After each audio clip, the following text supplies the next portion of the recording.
By a show of hands, how many of us have came across someone who was vaping in public? Perfect. That's why today I will be discussing the issues with vaping, as well as why we need to be more persistent as a community to encourage vapers to quit. So understanding the effects of vaping is important so that we can prevent lifelong lung issues as well as early deaths, not only in ourselves, but in those around us. So I'm going to be talking about the truth behind vaping, the reasons that issues with vaping continue, and how we can solve the issues with vaping as a community. So I'm sure many of you can infer vaping is very harmful to the lungs, right? But it's actually more impactful than that. So vaping was originally made with good intentions, and unfortunately those intentions don't show in today's markets.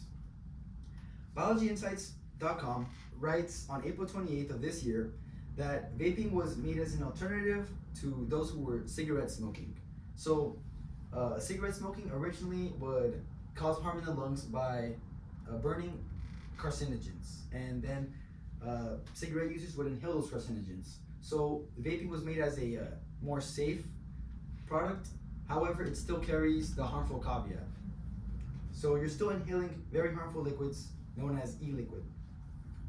And Dr. Sierra Reynolds of The Lancet posted an article in November 2024 that there have been connections with vaping and many other things than lung issues. So we know lung issues are an issue, and if you look here, here's a healthy lung. This is what you want your lung to look like. This is pneumonia. You don't want this. This is one result of vaping. So it not only causes lung issues, but it can also cause an increase in substance use, at least in youth, and it can increase the chance that you have poor mental health. So, like I said, it's really important to keep in mind these other effects of vaping, because these effects, such as increased substance use and poor mental health, can influence our communities, and these things can become the new social norm. And what's unfortunate about this is that the number of vapors only increases as time goes on.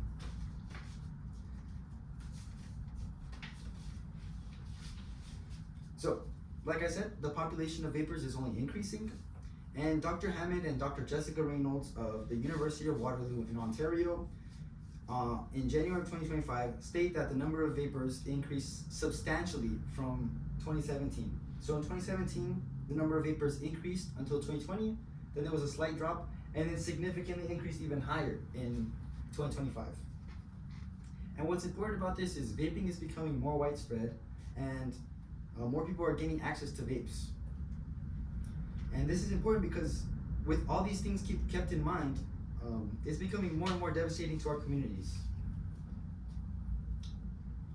We already know that vaping had an original good purpose, and unfortunately, that purpose was not carried throughout vaping today.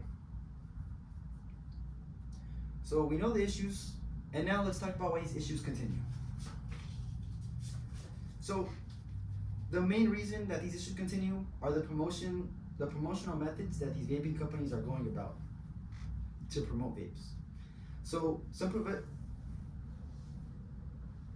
these multiple forms of promotion are not only getting the youth started on vapes, but hooked and continuing to vape. Dr. Tan Ping of the National University of Singapore posted an article in September of last year stating that these vaping companies were promoting vapes across Singapore through social media, in advertisements, and via influencers. And this is important to keep in mind because I'm sure not many of you know that vaping is banned in Singapore. So these vaping companies are essentially going above the law to increase their profits and not even considering the consumer's health. Dr. Claire Ma of theconversation.com posted an article on May 18th of this year saying that flavored vapes also encourage youth vaping. And when I see the words solar, sapphire, gold, and fusion, are the first thing that comes to mind a vape flavor? Nope.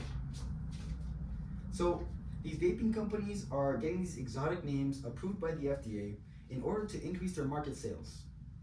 And this is important because it supports what I just said, saying that these vaping companies are more focused on profits and less on consumer health. And they're even promoting to a market that will have to break the law in order to get their hands on these vapes. Dr. Nikki Jafarzadeh of USC posted an article in January of 2026 supporting this idea, saying that candy-themed flavors of vapes increase perceived appeal, and that these vape companies, again, are just going and promoting more for their profit and not even considering consumer health. So as the cycle continues, how can we solve this as a community? So the main way we have to go about this is coming together as a community and providing effective tools. So it's really difficult to quit addictions, right? And as for those that are not addicted yet on vaping, how much longer until they are? Author Ella Bickover of The Independent Online posted an article on September 21st of last year stating that if we standardize packages, it would actually reduce youth interest as well as non-smoker interest in vaping. So this study actually stated that youth vapors and non-smokers were less likely to get hooked by these less appealing packages. And another way we can go about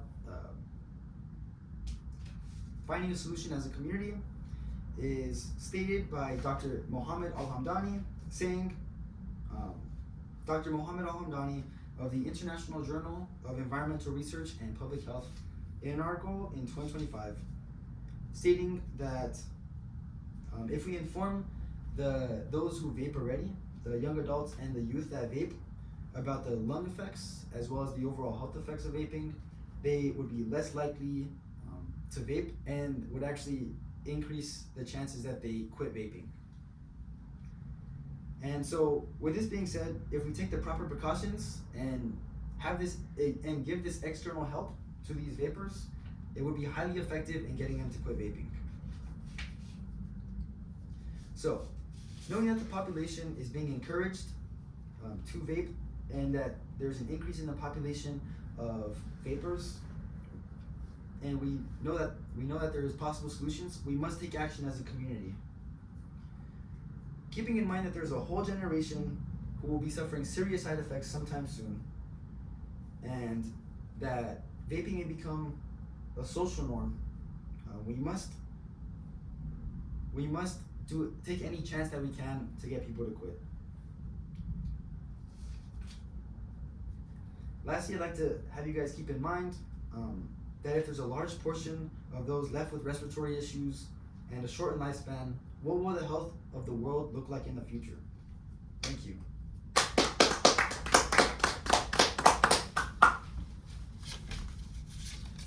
All right, so here's my note cards.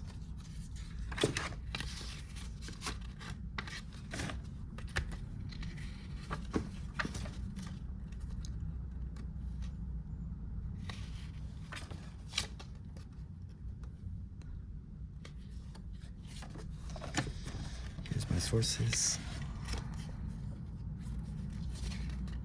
My conclusion.